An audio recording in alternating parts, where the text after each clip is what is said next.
नमस्कार दोस्तों, मेरा नाम है विवेक और आप देख रहे हैं एग्ज़ाम से हेड यूट्यूब चैनल। जैसा कि आपको पता है, इस चैनल पे आपको हर रोज़ाना 2 लेटेस्ट गवर्नमेंट जॉब के बारे में बताया जाता है, जिसमें कि पहली वीडियो सुबह 10 बजे आती है और दूसरी वीडियो दोपहर में 3 बजे। तो अगर आप चैनल पे पहली बार आए हो, पहली बार हमें देख रहे हो, तो तुरंत चैनल को सब्सक्राइब कर लो। बात करें दोस्तों आज की गवर्नमेंट जॉब की, तो आज की गवर्नमेंट जॉब हर एक बच्चे को पसंद आने वाली है। इस गवर्नमेंट जॉब में क्या खास बातें हैं वो मैं आपको बता देता हूँ। दोस्तों, इस गवर्नमेंट जॉब के अंदर 18 साल से ज़्यादा वाले भी अप्लाई कर सकते हैं, 18 साल से कम वाले भी अप्लाई कर सकते हैं। इतना ही नहीं, यहाँ पे जो इसके एग्ज़ाम सेंटर हैं वो ऑल ओवर इंडिया रहते हैं, यानी कि आप सभी बच्चों को इसके एग्ज़ाम सेंटर अपने अपने राज्य में मिल जाएंगे। इतना ही नहीं, इस सरकारी नौकरी के अंदर रहने और खाने तक की सुविधा दी जाती है। आपको याद होगा, मैंने 10 दिन पहले इस भर्ती के बारे में आपको बताया था। आपने बोला था कि सर जब आवेदन शुरू होंगे तो दोबारा वीडियो बनाना और फॉर्म भरना सिखाना।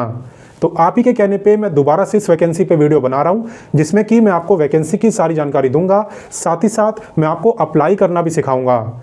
यकीन मानो, वीडियो को पूरा देखोगे तो खुद से अपने फ़ोन से, लैपटॉप से, कंप्यूटर से, जो भी आप पे है उसी से आप फॉर्म को भर पाओगे, वो भी अपने घर बैठे बिल्कुल आराम से।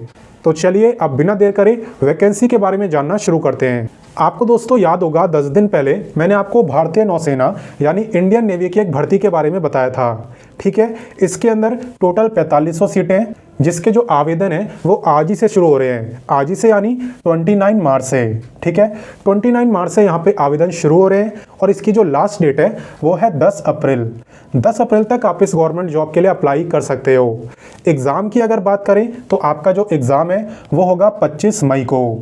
तो देखिए, पहले से एग्ज़ाम की तारीख आपको बता दी है, तो अच्छे से पढ़ाई करनी है आपको। एक एक दिन यहाँ पे बहुत कीमती है। ठीक है, बाकी चलिए आगे बढ़ते हैं और बाकी जानकारी लेते हैं। अब बात करते हैं दोस्तों क्वालिफिकेशन की। तो मैंने आपको बताया था कि यहाँ पे अगर आप 10वीं पास हो और 10वीं में कम से कम आपके 50% मार्क्स आए हैं तो आप एमआर की पोस्ट के लिए अप्लाई कर सकते हो। एमआर के अंदर 3 टाइप की पोस्ट होती है। पहली है आपकी शेफ़ की, दूसरी है सर्वर की और तीसरी है हाइजीनिस्ट की। तो जब आप इस वैकेंसी में अप्लाई करते हो ना, तो वो आपसे प्रेफरेंस भी पूछता है, यानी वो पूछता है कि आपको पहले कौन सी पोस्ट चाहिए, पहले ये चाहिए या ये चाहिए। ठीक है, तो आप अपने अकॉर्डिंग प्रेफरेंस डाल सकते हो। वहीं पे मैंने आपको एक और वैकेंसी के बारे में बताया था जो कि 12वीं पास के लिए थी। जी हाँ, यहाँ पे अगर आप 12वीं पास हो, 12वीं में आपने फिजिक्स, केमिस्ट्री और बायोलॉजी ये 3 सब्जेक्ट पढ़े हैं और कम से कम आपके 50% मार्क्स आए हैं, तो आप एसएसआर के लिए अप्लाई कर सकते हो। एसएसआर यानी सीनियर सेकेंडरी रिक्रूट। ठीक है, तो इस भर्ती के बारे में भी मैंने आपको बताया था, तो इसमें तो आपको कोई कंफ्यूजन होगी नहीं। तो चलिए आगे बढ़ते हैं। तो चलिए अब बात करते हैं सैलरी की। तो सैलरी आपको पता ही है, यहाँ पे आपको स्टार्टिंग के 4 साल 30 से लेके 40 हज़ार के बीच में सैलरी मिलती है। ठीक है, उसके बाद यहाँ पे जो 25% बच्चे हैं, 25% सिलेक्टेड कैंडिडेट्स परमानेंट हो जाते हैं, उनकी बिल्कुल पक्की सरकारी नौकरी लग जाती है। और जिनकी सरकारी नौकरी नहीं लग पाती, उन्हें यहाँ पे 10 लाख रुपए दिए जाते हैं। आपको पता ही होगा, मैंने पहले भी बताया था। तो चलिए आगे बढ़ते हैं। यहाँ पे दोस्तों बात करें हाइट की, तो देखिए आप चाहे मेल हो चाहे फीमेल हो, आप दोनों की जो हाइट है वो कम से कम 157 सेंटीमीटर होनी चाहिए, तभी आप इस वैकेंसी में अप्लाई कर सकते हैं। तो चलिए आगे बढ़ते हैं। अब बात करते हैं एज लिमिट की। एज यहाँ पे डिपेंड करेगी कि आप किस बैच के लिए अप्लाई कर रहे हो। देखो, यहाँ पे अगर आप 2025 के लिए अप्लाई कर रहे हो तो आपकी जो डेट ऑफ बर्थ है वो 1 सितंबर 2004 से लेके 29 फरवरी 2008 के बीच में आनी चाहिए। वहीं पे अगर आप 2026 बैच के लिए अप्लाई कर रहे हो, तब आपकी डेट ऑफ बर्थ 1 फरवरी 2005 से लेके 31 जुलाई 2008 के बीच में आनी चाहिए।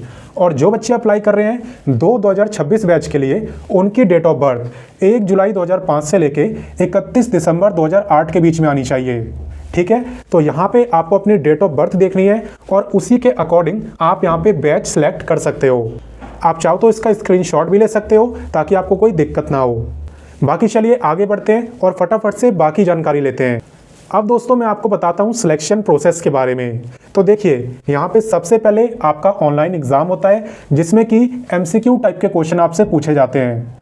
ठीक है, तो एमआर के अंदर आपका सिर्फ 50 मार्क्स का एग्ज़ाम होता है। जी हाँ, ओनली 50 मार्क्स। यहाँ पे टोटल 50 क्वेश्चन आपसे पूछे जाते हैं, 50 मार्क्स का ही आपका पेपर होता है। यानी कि जो एक क्वेश्चन है वो 1 मार्क्स का होता है, प्लस यहाँ पे 0.25 मार्क्स की आपकी नेगेटिव मार्किंग भी होती है। और यहाँ पे इस पेपर को करने के लिए आपको 30 मिनट का टाइम मिलता है, यानी कि आधे घंटे के अंदर आपको 50 MCQ क्वेश्चन करने होते हैं। सब्जेक्ट की अगर बात करूँ तो आपसे साइंस, मैथ और जनरल अवेयरनेस, इन 3 सब्जेक्ट से क्वेश्चन पूछे जाते हैं। और बाकी वीडियो के डिस्क्रिप्शन में मैंने आपको बुक का लिंक भी दे दिया है, उस बुक को परचेज करके आप इस नौकरी की ज़बरदस्त तैयारी कर सकते हो। और हाँ, यहाँ पे एग्ज़ाम को क्वालिफाई करने के बाद आपका फिजिकल टेस्ट भी होता है, ठीक है। इसके अंदर आपको रनिंग करनी होती है। तो अगर आप मेल हो, पुरुष हो, तो आपको 6.5 मिनट में 1600 मीटर भागना होता है, और अगर आप फीमेल हो तो आपको 1600 मीटर भागने के लिए 8 मिनट का टाइम मिलता है, यानी कि 1.5 मिनट ज़्यादा, 8 मिनट का टाइम आपको मिलता है अगर आप फीमेल हो तो दोस्तों, आवेदन करना सिखाने से पहले मैं आपको इसकी एप्लीकेशन फ़ीस बता देता हूँ। एप्लीकेशन फ़ीस की जहाँ तक बात है तो वो सभी की सेम रहने वाली है, और वो है 550 रुपये प्लस 18% GST, ठीक है। तो 550 का 18% निकालना और उसे प्लस कर देना, वो है आपकी टोटल फ़ीस। आपको स्क्रीन पर दिख भी रही होगी। बाकी चलिए अब मैं आपको अप्लाई करना सिखा देता हूँ। तो दोस्तों, वीडियो के डिस्क्रिप्शन में मैंने आपको अप्लाई का लिंक दिया हुआ है। जैसे आप उस पर क्लिक करोगे तो आप भी इसी पेज पे आओगे जो अभी आपको स्क्रीन पर दिख रहा है, ठीक है। तो यहाँ पे आप नोटिफिकेशन भी डाउनलोड कर सकते हो। यहाँ पे जैसे ही क्लिक करोगे नोटिफिकेशन डाउनलोड हो जाएगा। ये है SSR का, और इसी के जस्ट नीचे MR का भी नोटिफिकेशन दिया है। बाकी चलिए, मैं तो आपको अप्लाई करना सिखाने वाला हूँ तो वही सिखाता हूँ। अप्लाई करने के लिए हमें सबसे पहले रजिस्टर करना होता है। तो ये है रजिस्टर का ऑप्शन, इस पर आपको क्लिक कर देना है। तो यहाँ पे आप अपनी बेसिक जानकारी देकर, जैसे कि ईमेल, नेम, मोबाइल नंबर, ये सारी बेसिक जानकारी देकर अपना रजिस्ट्रेशन कर सकते हो। जब आप रजिस्टर हो जाओ उसके बाद आपको लॉगिन पे क्लिक करना है। लॉगिन करने के लिए आपको अपना रजिस्टर्ड ईमेल आईडी डालना होता है, और जो आपने पासवर्ड बनाया है अभी वो। उसके बाद कैप्चा डाल के लॉगिन पे क्लिक करोगे तो अंदर लॉगिन हो जाओगे। लॉगिन करने के बाद आप इस पूरे फॉर्म को भर सकते हो विदाउट एनी प्रॉब्लम। ये आपसे पूछेगा कि आप MR के लिए अप्लाई कर रहे हो या SSR के लिए। तो आप जिसके लिए भी अप्लाई करना चाहते हो कर सकते हो, प्रोसेस बिल्कुल सेम है। तो दोस्तों, आपके रिक्वेस्ट पे मैंने दोबारा वीडियो बनाई और आपको आवेदन करना भी सिखाया। अब आपका काम है कि आप इस वीडियो को ज़्यादा से ज़्यादा शेयर करो अपने दोस्तों के साथ, भाई बहनों के साथ, बॉयफ्रेंड, गर्लफ्रेंड, जिसकी भी आप मदद करना चाहते हो सबके साथ शेयर कर दो। और अगर आपको मेरे समझाने का तरीका पसंद आया हो तो वीडियो को लाइक भी कर देना, क्योंकि आप जानते हो आपके लाइक से मुझे मोटिवेशन मिलता है। बाकी चलिए मिलते हैं नेक्स्ट वीडियो में फिर एक नई गवर्नमेंट जॉब के साथ। तब तक के लिए जय हिंद।